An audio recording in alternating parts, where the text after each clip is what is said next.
Alright, bubbers, so today I am going to take a little day trip to a place called Skomer Island. So let's have a little look, see if we can see some puffins. And you have to go on this jetty. You have to be on there about 10 minutes before your ticket. So it's a place called Skomer Island, Skomer, and you go to see lots of birds, mainly puffins. I don't really know what happens, obviously I haven't been over there yet, but this is the jetty. There's a company, I think it's called Pembrokeshire Island boat trips, sorry. And you can buy tickets to go on a boat and walk around the island, or I think you can buy tickets just to go on the boat and drive by the island. Thought I'd have a little adventure and actually walk on the island today, so let's hope I can see some amazing puffins.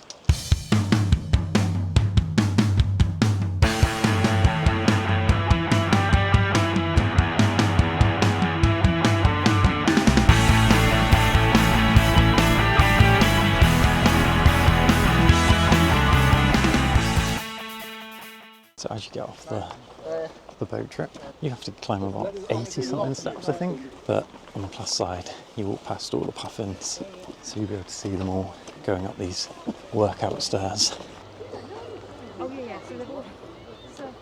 So here I am on Skomer Island. You get a brief little introduction to the island when you first land by a volunteer. She just basically says stick to the path and tells you where the toilets are and like a brief introduction to like the wildlife on here, on the island. Look at this, it's absolutely stunning. The lady said there's about 43,500 puffins nesting here this season. So she said you have to stick to the path, because if you don't, it's more than likely you'll go into a nesting hole of one of the birds. So I think I've been extremely lucky today, because the weather is blue skies with hardly any wind. I know some people that actually have come to the Martin's Haven, which is the car park and the place you park up for to get on the boat, and it's been called off because of the wind. I'd definitely try and come maybe around this time, which is late June, early July, because then you get to see obviously the puffins, but there's also a greater chance that the weather will be like this, because I think if it's too windy or choppy, the boat can't land. Look, it's quite rocky, so definitely wear walking boots if I were you. And also it is actually quite a climb up from the boat. So there was about 90 steps from the boat, from the jetty up to the top. Basically just been walking uphill ever since, really. It's probably been about 10 minutes. So be prepared for a little uphill climb. So as you come around the corner, I think they call this the farm, and this is the only place on the island where they've got toilets. So if you want to go to a toilet, I suggest you go straight away, because there's, I think it's about 2.5-3 hour walk around the whole island. Once you're on here, you get about 4 hours to walk around. It's currently 12:30-ish. So my ticket was from 12 till 5. They pick you up on the jetty at Martin's, just down the hill from Martin's Haven car park. Takes about half an hour to come here, a bit less, and then you get basically 5 hours to walk around. So you've got to be back at the meeting point by about 10 to 5 to get back on the boat. I think that's enough. Obviously I've never walked around here, so I'll tell you if that's enough to go around here or not, but what an absolutely stunning island this is. So I did buy a book, and I can tell you some facts, because I know you all love my rubbish facts. Apart from the 43,500 puffins, there are 300,000 pairs of Manx shearwaters. If you know what that means. Well, good on you, because I have no idea what that means. I just take that as there are a lot of rare birds here. I just really want to see some more puffins. So, this took about 50 minutes to trot up here. This is the farmhouse with the toilet. Very important point to note. Some of the camera lenses around here, by the way, absolutely massive, longer than my entire body.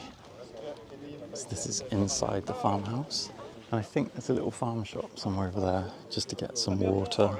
Don't know what this is. This is quite cool. Do you reckon we can go in here? It's like a little ruin in this little seating area. Right, so they said to go clockwise. This is the map. We are here at the old farmhouse. Probably can't see that. So she said to go anti-clockwise. So let's go anti-clockwise. Once you leave the farmhouse, you go anti-clockwise. Begin the trek. And it looks like there's a path. Well, there is a path the whole way because they said stick to the path. Whatever you do, stick to the path. And then you just have a little wander around this stunning island, I think. So I started at 12:50. Let's see how long it takes me to go around the whole island. I'm going to do the island circuit, which is 4 miles long, approximately 6.5 kilometres, and it takes approximately 3 hours. So let's see how accurate that actually is. But if you get the book, I'll try and show you. You get like a little booklet with like a little trail, and then it gives you points to look out for. So the first point is Skomer Head. Apparently you can see dolphins, but look at this. It does look like we're going into like Jurassic Park. So this little guidebook that I've got here is about, I think it was about £3, £3.50. So what I'm going to do now, while I'm having a little wander around, is tell you how much I paid. So as I said before, so the company, I think there's only one company that is allowed to come here, and it's called Pembrokeshire Island Boat Trip. And you have to book it quite far in advance because these tickets go fairly quickly. I don't think you can just turn up on the day and expect to come over. So the car park is free for National Trust members, but it's £7 otherwise if you've got a car. The tickets themselves are £44 each, which is quite a lot, but you do get a boat trip and you get a lovely walk around this absolutely stunning island. They tell you to wear appropriate footwear, bring a hat and sunscreen, because when it's like this, there is absolutely no shelter whatsoever. Definitely do that. And they also say to bring provisions, so any snacks, water, anything like that you want, definitely bring a backpack. But other than that, just have a little lovely walk around. I mean, I saw someone get on the boat in Crocs, so I wouldn't recommend that. Definitely don't come in Crocs. I mean, most of the path, this bit here, it's fine. It's absolutely fine. There's some bits which are a bit sketchy.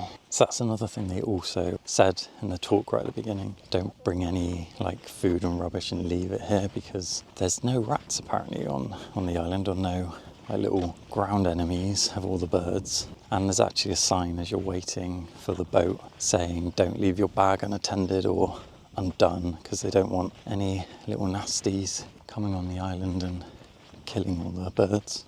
But yeah, I thought that was fascinating that they've managed to find a place which hasn't got any rodents, but I suppose that's why all of the birds flourish here, because there's no natural predator for them. I could not have picked a better day if I tried. It's just so peaceful. I love this. I love doing stuff like this. Air is so clean. It's just, this is perfect temperature, by the way. It's not even that hot. I think it's about 18 here. And apparently yesterday it was the same weather back in Wales and England and Great Britain. On Skomer Island it was pouring with rain, so they have their own little climate. You definitely have to be packed and prepared for all weathers, because there isn't a shop on here apart from water. Another thing as well I think I should say is that I have seen people wear shorts on here, but these trails are quite thin and these ferns do come onto the path quite a lot, so I don't know whether there's any ticks or anything. So I would recommend as well wearing long trousers just in case, and bring a tick remover again just in case. My current view. Oh, it's a hard life, isn't it, eh? Look at the colour of the sea. It's so pretty. Look at that. I mean, that's just something else, isn't it? There, look, there's a puffin. There's another one. This is so cool. I love little puffins. That place there, it was on the cliff edge. It's called Perigal Clogwellaced. Sorry. It smelled a bit of pooey. Actually, this part of the island does smell a bit pooey.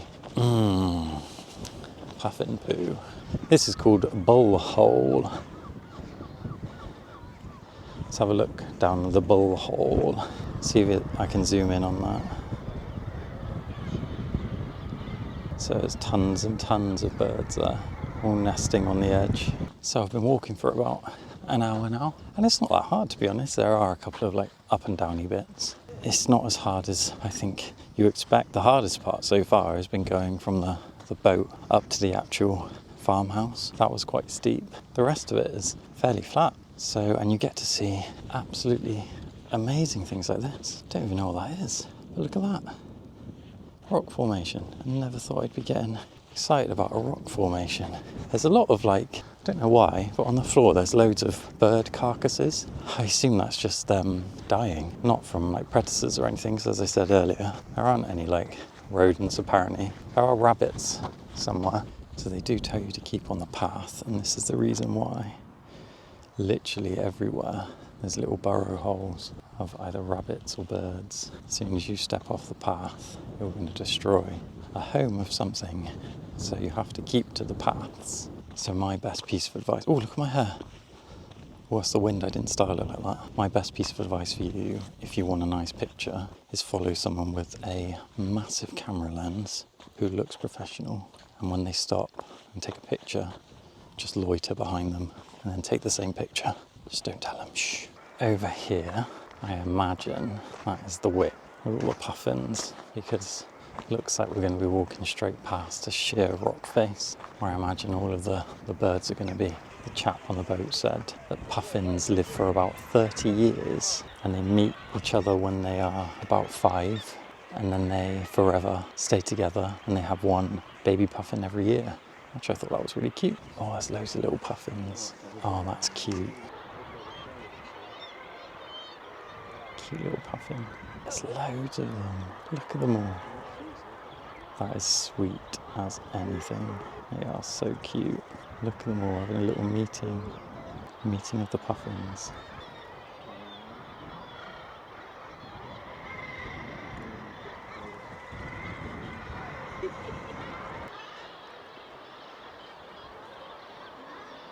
So I think that was the Wick. So if you want to see puffins, go to the Wick, because that was astonishing. You were very, very close to them. Super pretty birds. They were just flying in with little fishes in their mouths. But look, there's another little area here. Probably can't see them. There's hundreds of them. Look, there's one little dude there on his own.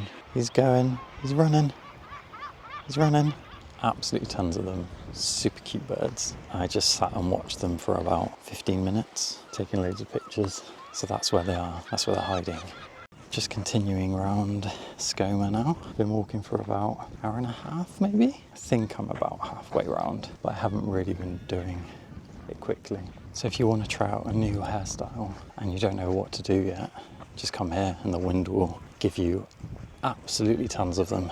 I've had Elvis, I've had Buffon, I've had Insane Scientist, all of them. I think I suit them all actually. I might change my hair to Insane Scientist. Skomer, you beauty. So I think that's it.